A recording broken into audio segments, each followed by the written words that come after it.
A very good afternoon. A slightly belated welcome to Dan Really Likes Wine, brought to you by Norman Goodfellows. A delay caused by me scrambling off the golf course, which is not the golf course behind me. That's actually a rather picturesque wall. But John Smith, the Springbok captain, and his charity golf day, Barney's Army, so the Dan Really Likes Wine team has been happily supporting, and will be doing so tonight over dinner and an auction and a glass or two of good wine, as we pay tribute to one of the all-time greats, a World Cup winning rugby captain, and someone who rather likes his wine himself. But that is later.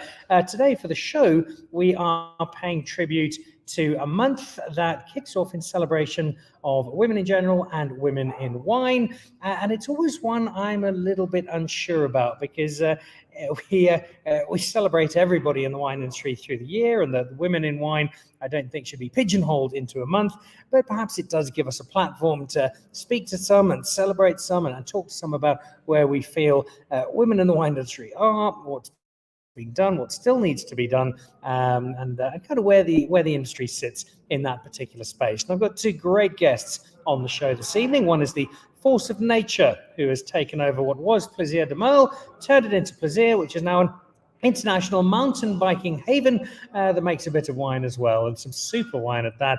And in fact, I think one of the new wines will be on the show this evening. The new Graf Plaisir White Chardonnay that's getting a lot of fans in a short space of time. We'll also be talking to an award-winning wine writer. I had lunch with her yesterday at the Saxon around the Epicurean launch. As Tšepang Molisana joins us, as does Rose Jordaan. And they're my very special guests as we kick off Women's Month on Dan Really Likes Wine in the world of wine. So that's all to come. We'll have them in just a moment. First of all, though, here's some of your latest wine news.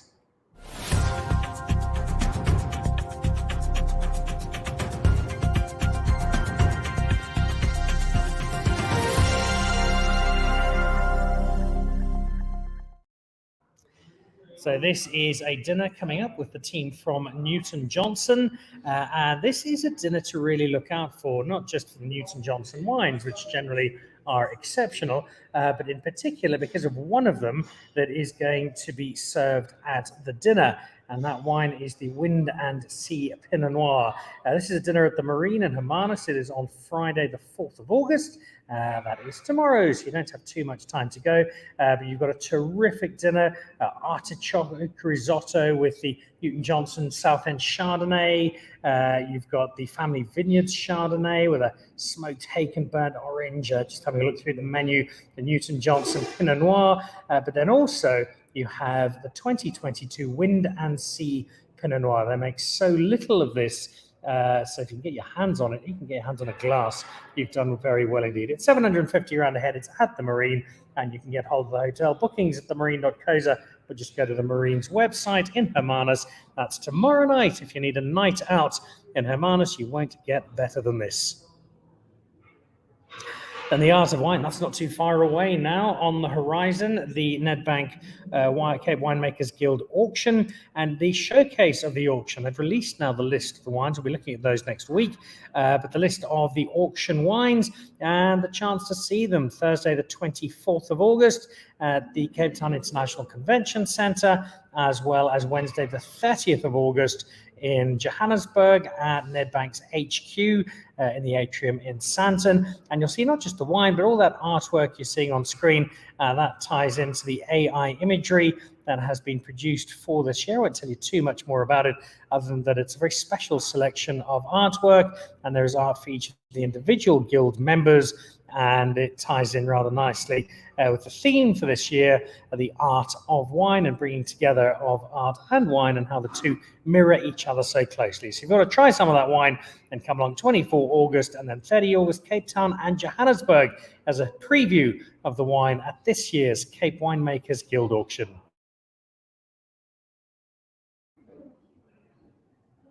Okay, right, well, let's head into this month, and the month that celebrates women in wine. And there's a long list. In fact, for the last couple of years, we've had through August entire months dedicated to women in wine, and left many behind because it's no longer a tiny little corner of the industry, but a very big and important part of the range of people who make wine, who sell wine, who develop wine, who do all sorts of stuff within the wine industry. And we have two guests on the show who'll be able to speak to exactly that.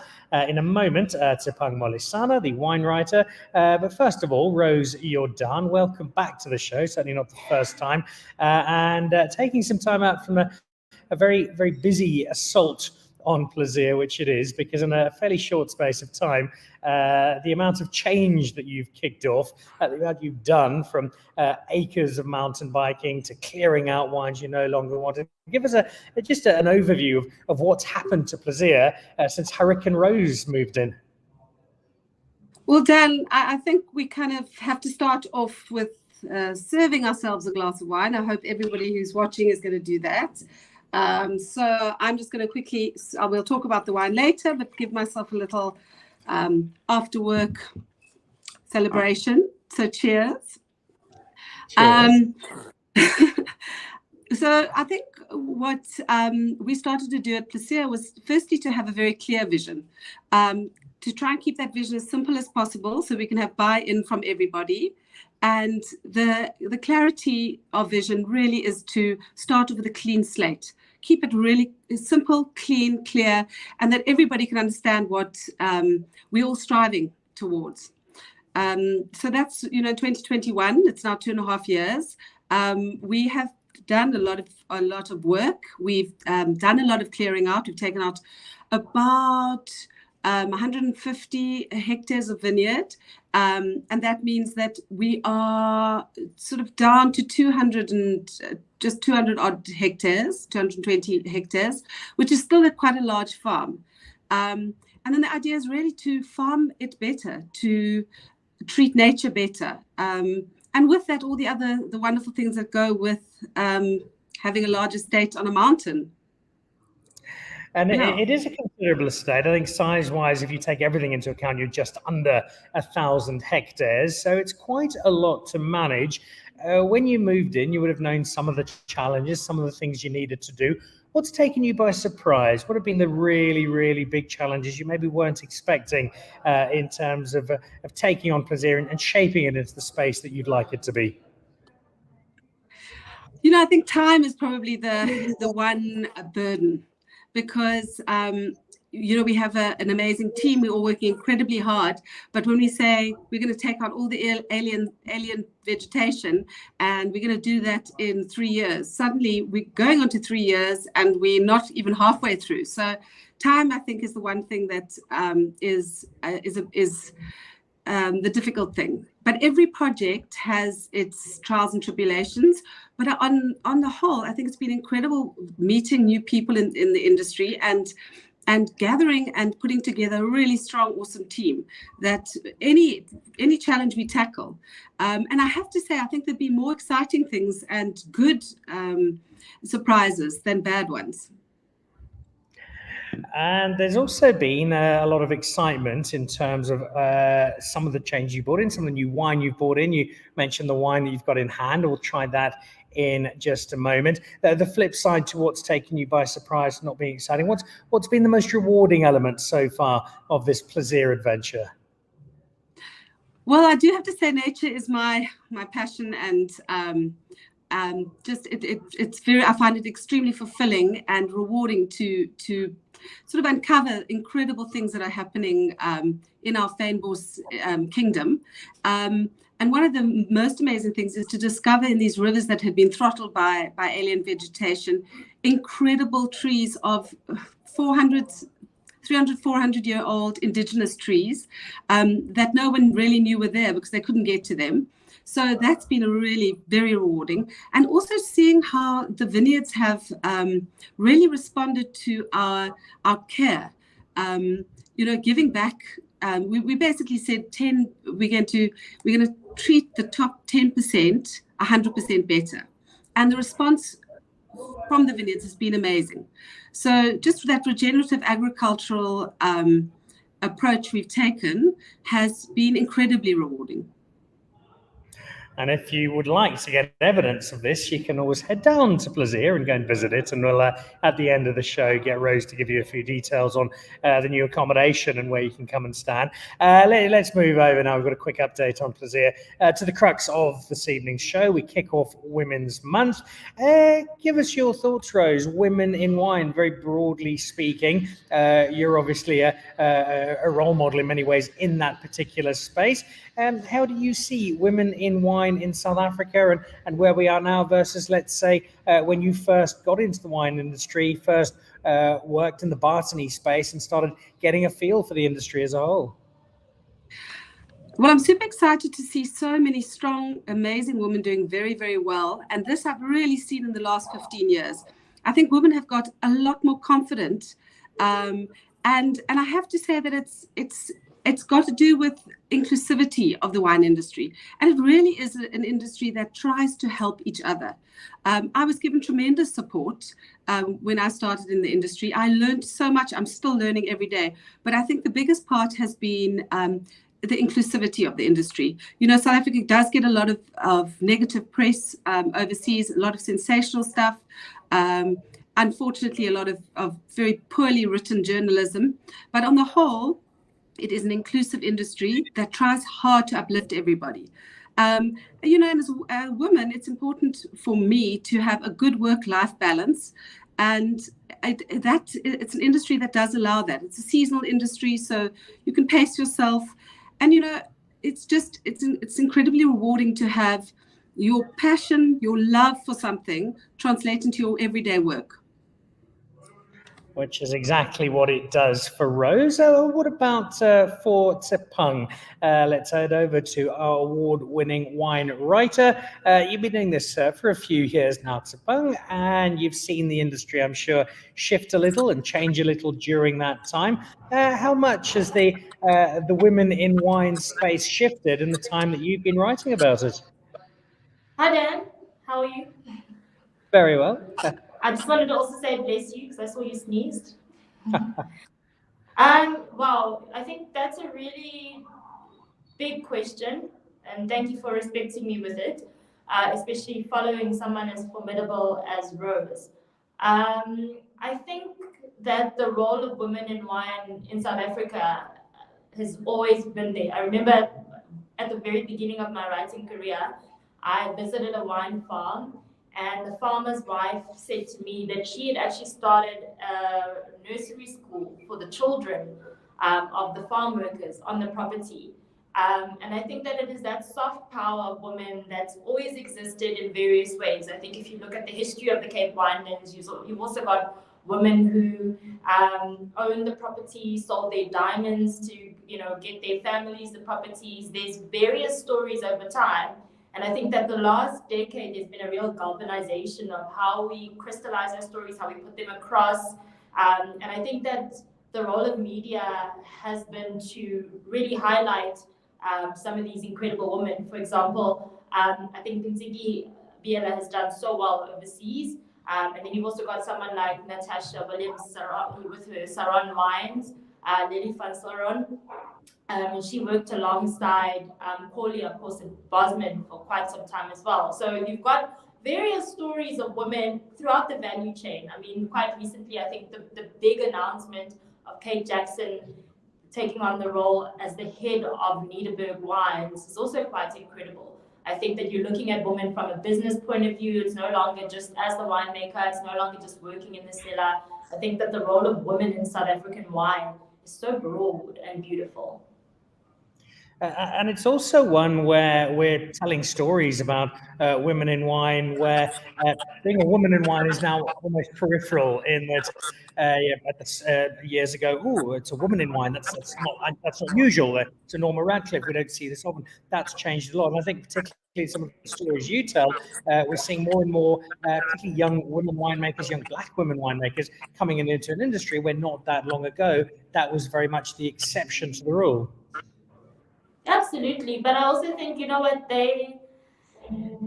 these stories kind of tell themselves. You know, when I first met Plaisir, she was the first Black female graduate. I see you've spoken about the Cape Winemakers Guild option, which was the first Black female to graduate from the Protégé program. And I think knowing what she's doing in her wines right now, knowing also the breadth of her career, I mean, these aren't one-time events. Many of these women who inspire me, including Rose Jordaan, she's won so many international awards as well for her academic work and the work that she's done, which is actually also commercially necessary, looking at the Old Vine project. I think that they're young women, they are older women, they are mothers, they are sisters, they are grandmothers. I mean, you speak about Norma Ratcliffe. I think her role in the Cape Winemakers Guild, can't be told enough, her story as well. But then you also look at a woman like Fiona MacDonald, incredible writer.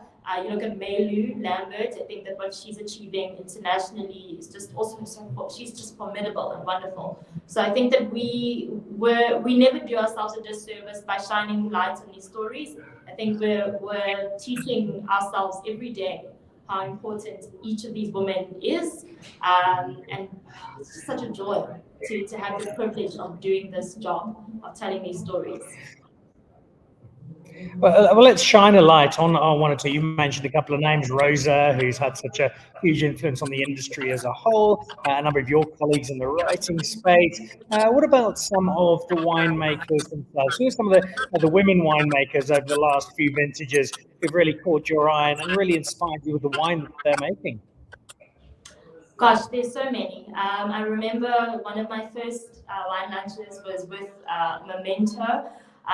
Winemaker, gosh, so many. I think Wine Cellar also does this incredible thing of putting together a pack of wine made by women. If you have the opportunity, I think you should definitely look out for some of those brands that they represent.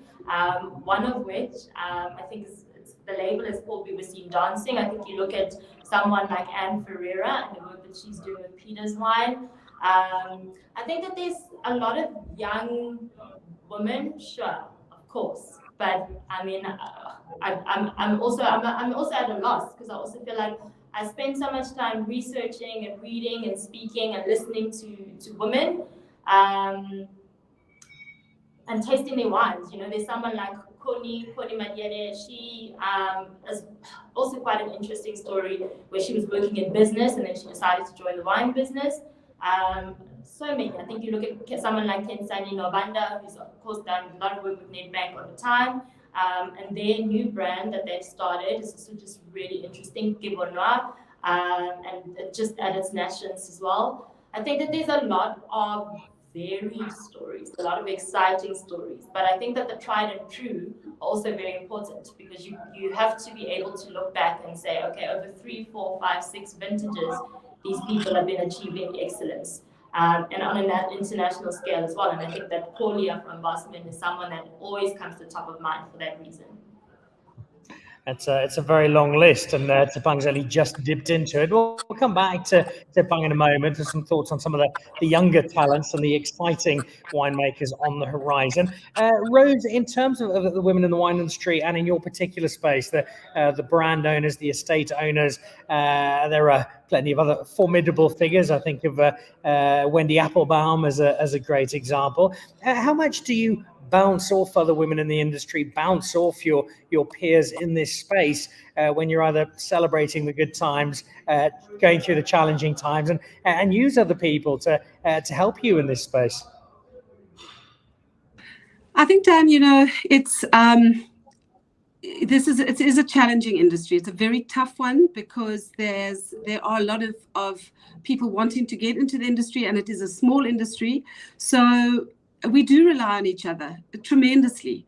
It's the wine industry is a world from grassroots, from the women that actually have to be in the vineyard, have to leave their children at 5 a.m. to go and harvest the grapes, all the way through the whole value chain. As Tšepang was saying, it's a very big industry, and it's a remarkable industry because it's got a lot of different facets to it. It's a whole world. So right to the end of the line where you are possibly a woman going into a wine shop and buying yourself a very expensive bottle. So it is an industry that is you have to include everybody right from grassroots level. You have to know the people that you're working with who are harvesting the grapes, who are pruning your vineyards. You have to know about their life. You have to understand their hardships, because it's actually all part of the business you're involved with. And the only way that you're going to do well for everybody is by being by understanding what everyone's needs are.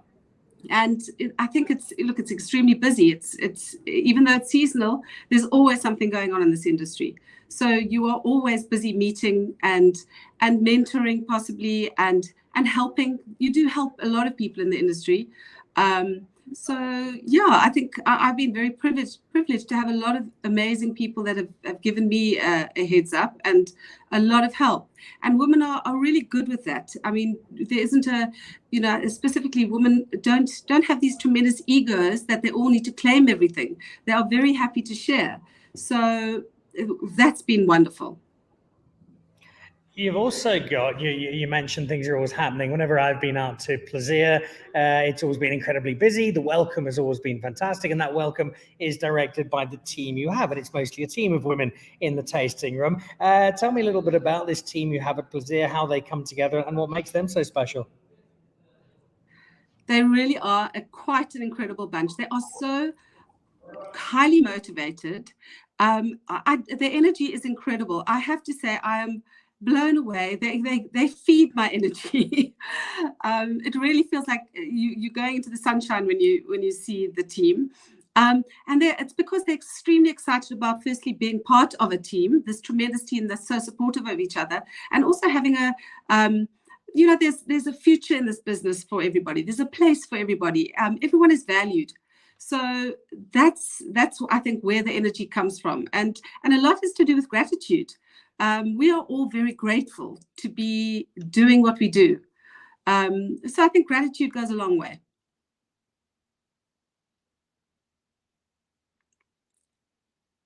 We often talk in the wine business in South Africa about the legacies, the generations, the families who are a third or fourth or fifth, sixth generation winemaker or family. But it's not just the winemakers, the families there. There are so many families on the estates who come through, and a lot of these families form such an important part of the greater community of a wine state. I'm sure you've got that between Plaisir and the extended family at Bartony, this sense of, well, we've got, 5 or 6 members of the family coming together, and it's often the matriarch of the family who forms quite an important role at the wine estate, and from there the family has spread through the working world. Is that a factor at Plaisir? It's a huge factor.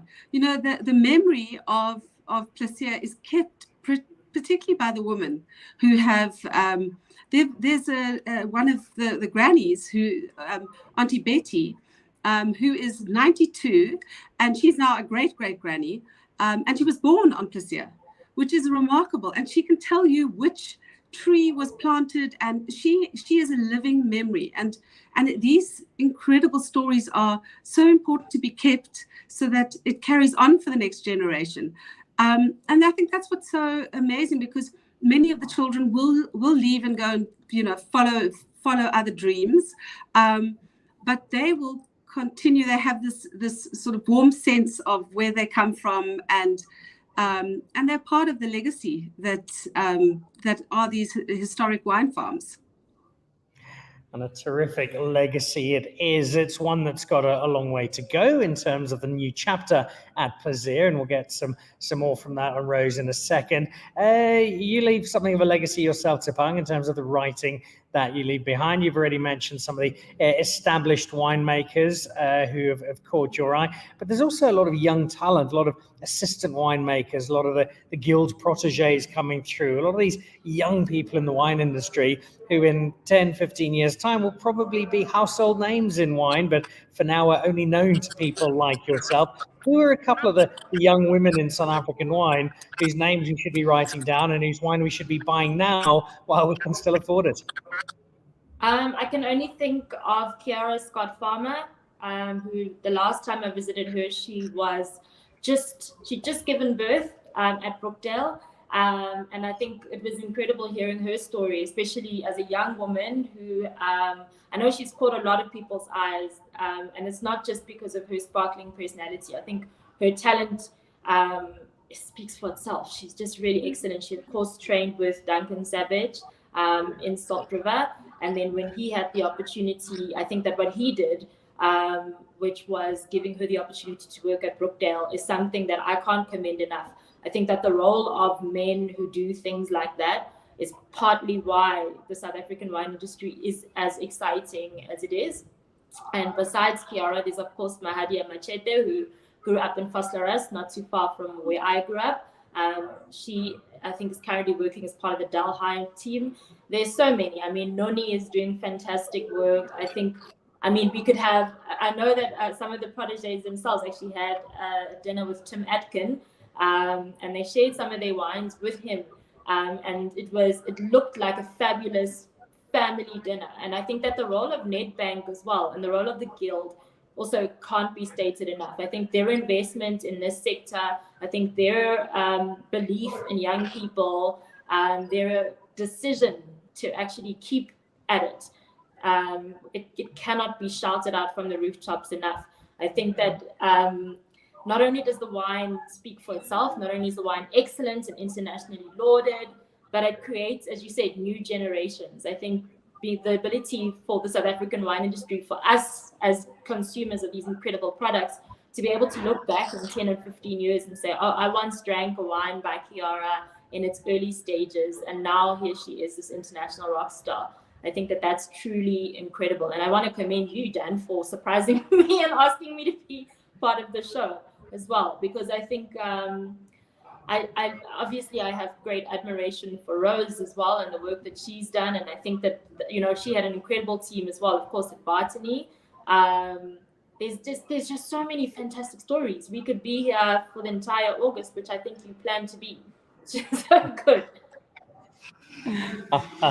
I see Kelly Sick is watching the show, looking amazing, Tebby. We had lunch with Kelly last week with the Hartenberg team, and a lovely lunch that was. And that was a lunch, if memory serves, there were a number of us there, but amongst them, Femelo from Wineish was there, and she's one of the newer voices that we've got together with Palesa in South African wine. What about that side of things, Tšepang? Young people coming through, young women coming through, not just as wine writers, because I think we all know it's a fairly limited space, sadly, but in the influence space, for want of a better term, people making the kind of videos that Wineish are, people talking about wine in areas where maybe wine hasn't always been spoken about and quite as much as would have been ideal. How much of that are you seeing? Who are some of the young voices that have caught your eye? You know, you speak about Wineish, and I have to say I feel very proud that when they had just started out, I actually know them on a personal level because my very beloved friend and sister, Manewa Mohali, is very close to Newa Vaepi, who's also close to Melo. And when they just started out, I think I saw a tweet of theirs. They retweeted one of my tweets. And I was like, who are these young people? There were 4 of them at the time. Obakeng worked in banking. Mkhe worked in PR. I was just fascinated by the idea of them. I think that, you know, I first started out, of course, in a very different era. I call myself an analog girl and not a digital girl for very good reasons, because I still struggle. I don't know how you do this. I think it's amazing the work that you're doing online and connecting with people in new and different ways constantly. And I can't thank you enough again for asking me to be a part of it. And not wanting to be a dinosaur. When I first met the Wineish girls, I was actually working with Kelly and Leanne at Hartenberg, and we were doing something called home tastings. So I said, listen, I've got 6 different wines. I know you guys are going to be making a video. Why don't I bring these wines over to one of your houses and we can taste together? Because I'm actually super curious about yourselves as friends and what the decision is and how you plan to grow this platform and this business. And they're really grown in leaps and bounds. I think their ability to also cross, the genres and not just speak about wine. They speak to all different media and platforms is fantastic. But alongside Wineish, of course, the beauty of being a dinosaur is you go to all the events and then you see all the young people with their phones out and they've got gadgets. One of the people that I've really been drawn to is a young woman named Lebohang. She's also a banker, interestingly enough. And so this is her side hustle. I think Alvina, of course, in Cape Town through my wine glass, forever fantastic. I love Leanne. I think that her decision to become the Wine Girl Cape Town is also fantastic.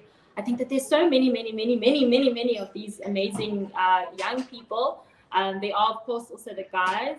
And I think we also have to pay, really, this is a wonderful month for it. We have to pay heed and acceptance and joy for the LGBTQIA community. I think that some of the winemakers have also been amazing at using their own social media and digital. And I think of Izal right now. I think that the work that she's doing at KWV with the Mentors Project, it really comes alive online when she shares what she's up to.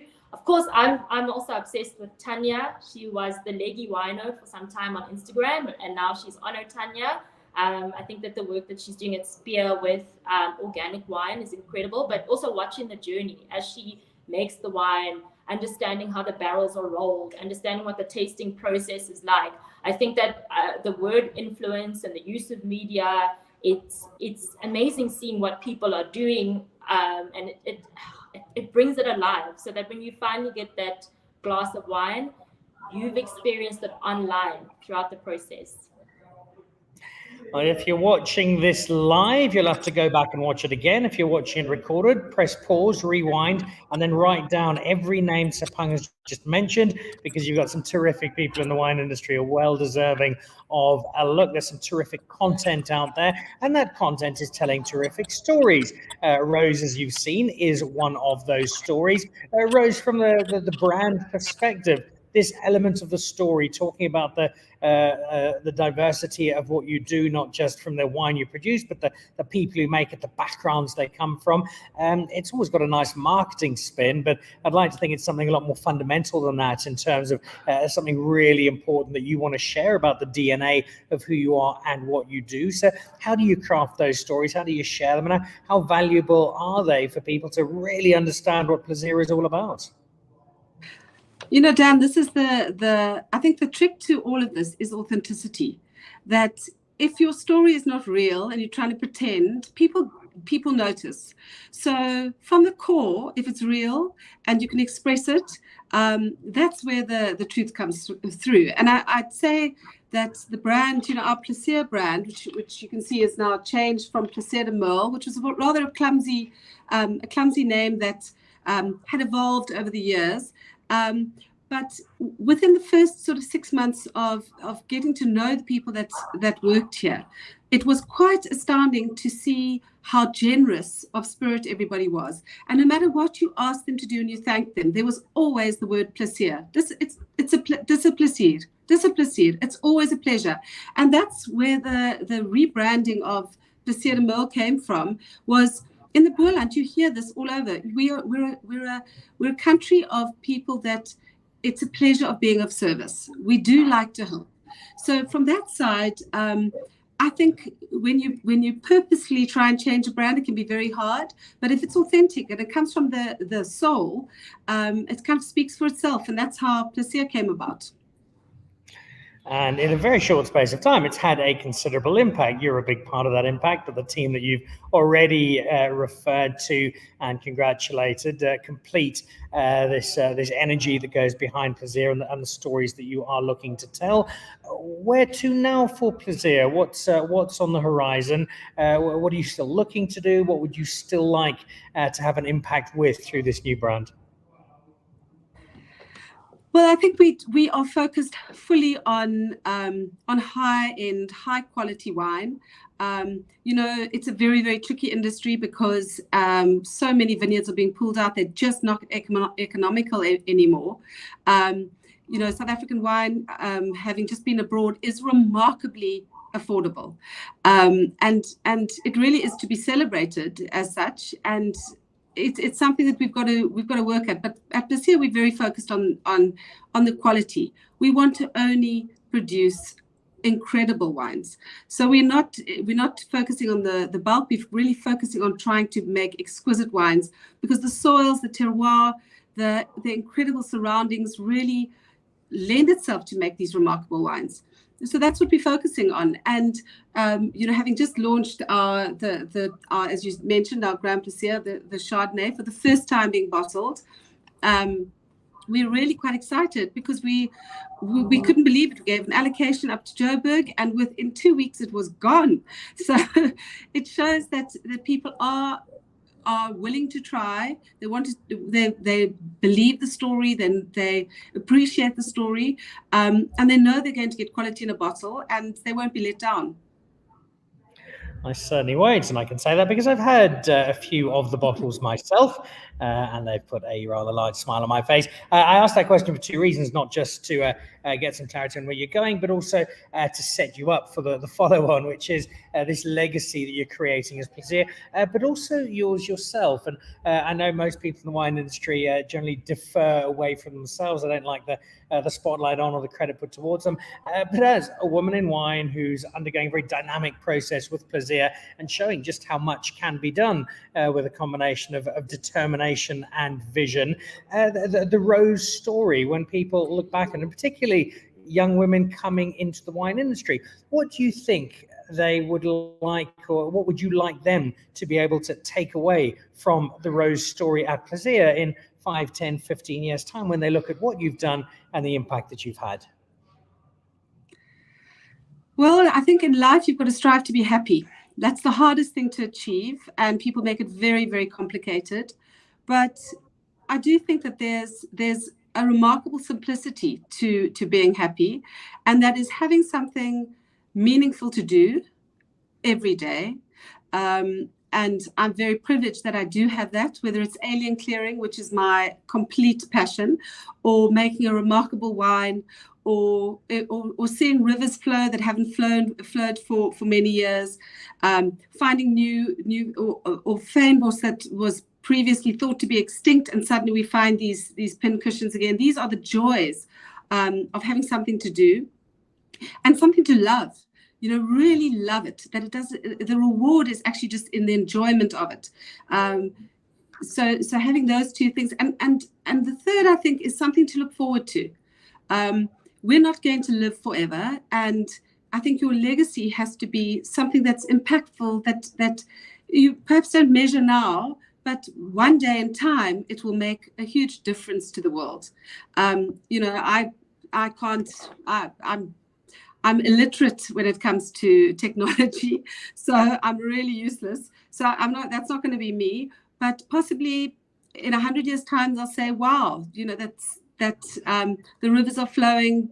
There are these indigenous trees that were protected, and in between this incredible fabric of diversity, they've made incredible wines on this property." So I think being part of this history is, for me, the biggest privilege, and I think anybody who's new in the industry to not be flippant. I mean, get involved in something and make a deep commitment to it. That, I think, is the for me, that's the measure of happiness.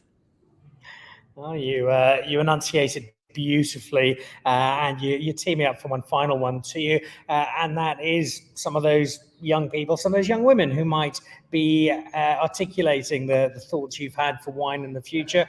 What is your message to young women in South Africa and beyond who are considering the wine industry, be it as a winemaker or one of the many other jobs which the industry has to offer? What would your words be to that young woman who's thinking, yeah, maybe wine's for me, but I'm not 100% sure? I think you go for it with every part of your being. You have complete grit.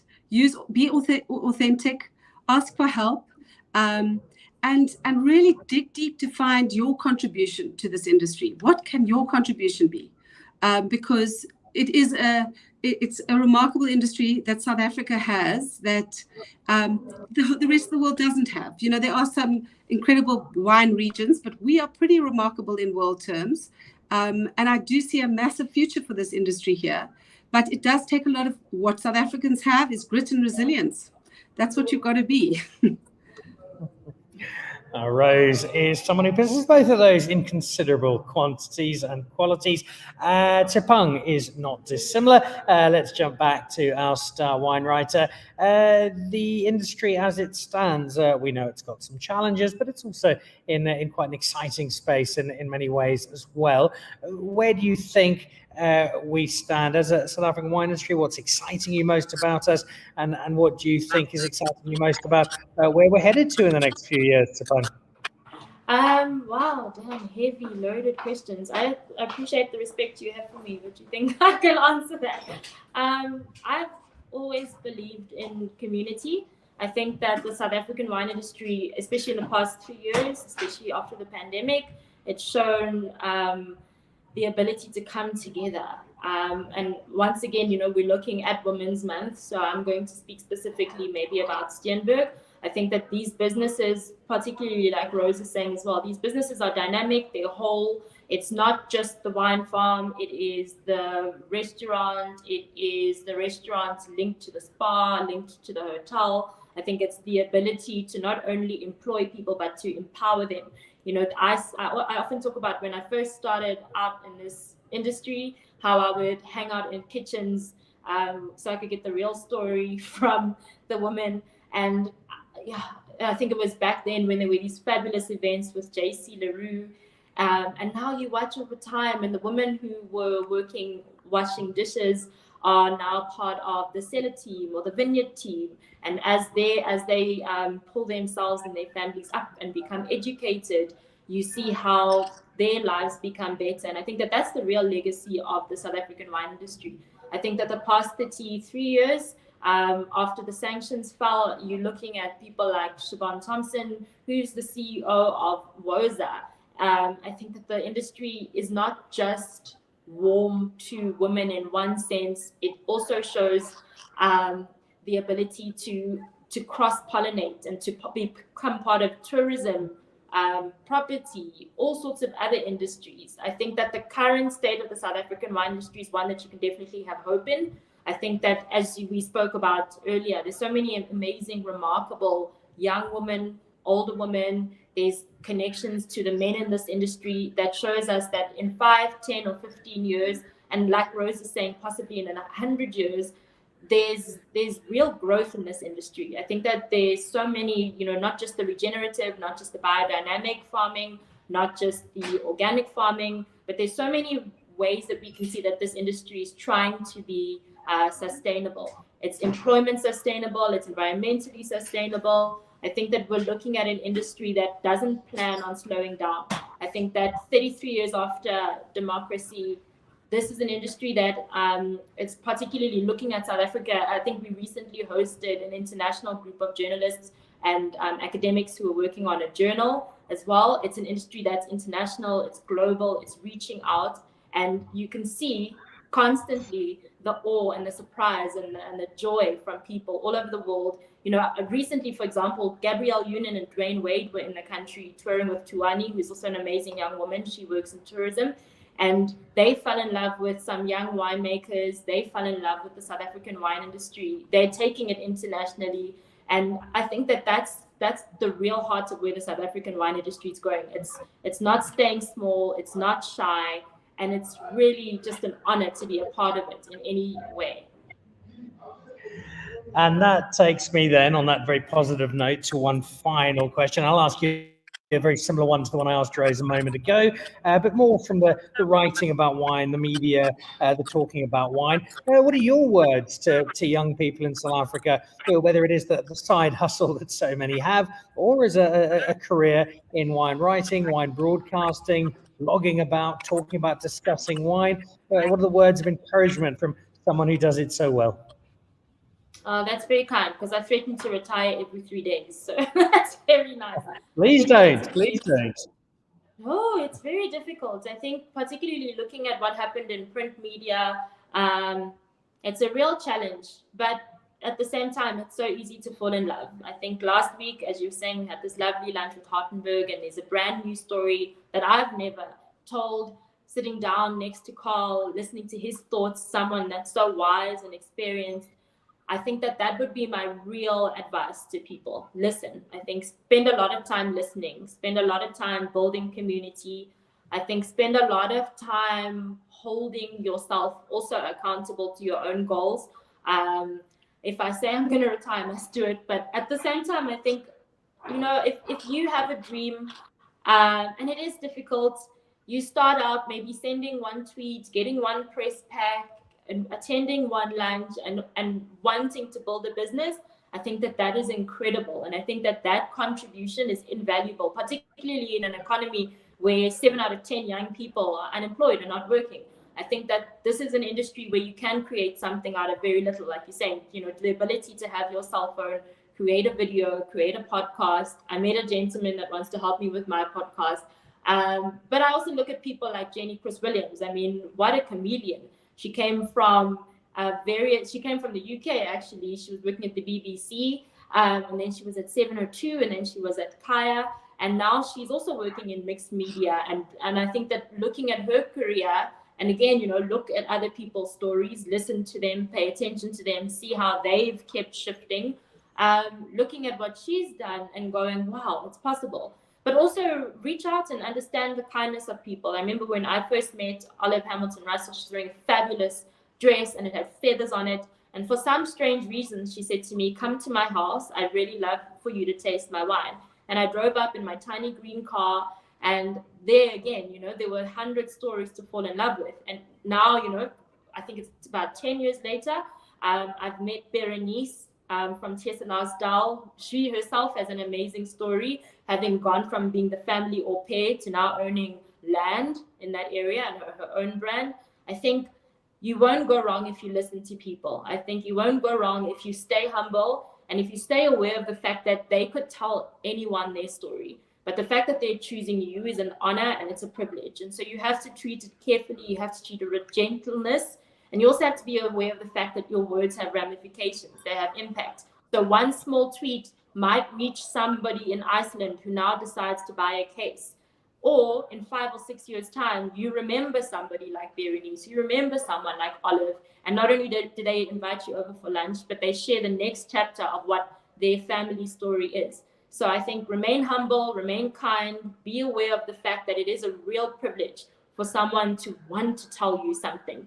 So treat it with kindness, treat it with gentleness, and be aware of the fact that you're not the first person to do it either. So look up to people, listen to them, hear them, ask them for advice. We're always available. I answer all sorts of DMs and emails and sit down to lunches. I would never have met the Winish girls if I hadn't slid into their DMs. I wouldn't have met Jenny if she hadn't slid into my DMs either. So I think use what you have, and also be aware of the fact that this is a tough economy. If 7 out of 10 young people are not working, this is an opportunity. So be bold with it, be brave with it, and keep inspiring us, because you're teaching us dinosaurs new ways as well.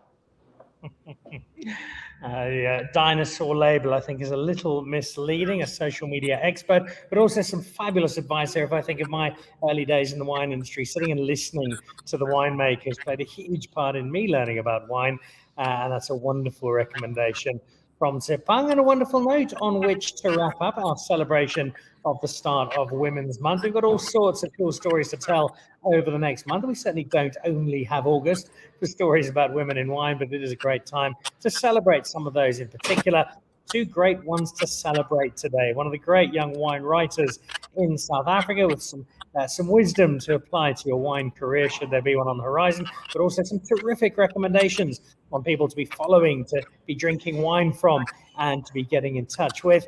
And then from Rose and the Plaisir Empire, which grows pretty much every week. We didn't even talk about the fabulous accommodation Rose has now got. I'll be down there soon. 2 great sets of stories. So Tšepang, Rose, thank you very much indeed for giving this particular month the perfect start. And I'll be having wine with both of you very soon indeed. It's slightly terrifying because both of you are formidable counterparts when it comes to a glass of wine or 2. But I look forward to the company and look forward to sharing many more stories with you both on and off the show. So Tšepang, Rose, thank you both very, very much for being part of today's show. Cheers, Dan. Thank you, Dan. Thank you, Rose. It was such a joy to listen to So you. nice to see you too. I'm going to come down soon and stay in those cottages. It's a plan. Next week. I'll see you the weekend. Fabulous. Oh, there's a wild party on the cards down at Plaisir with Rose and Tšepang. That wraps us up for this evening on Dan Really Likes Wine, brought to you by Norman Goodfellows. On Monday, we've got some wine teams.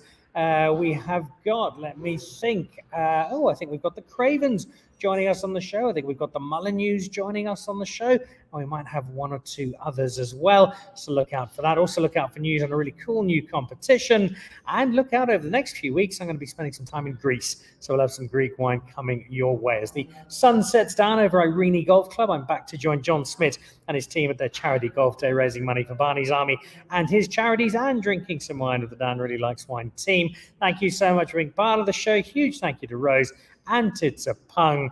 Keep drinking great South African wine, and do look out for that Plaisir Chardonnay, the Grand Plaisir White, a fabulous addition to a great array of wines from an estate that's more than just revived. It is absolutely flourishing. That does it for me. Thanks so much for watching. We'll see you again next week.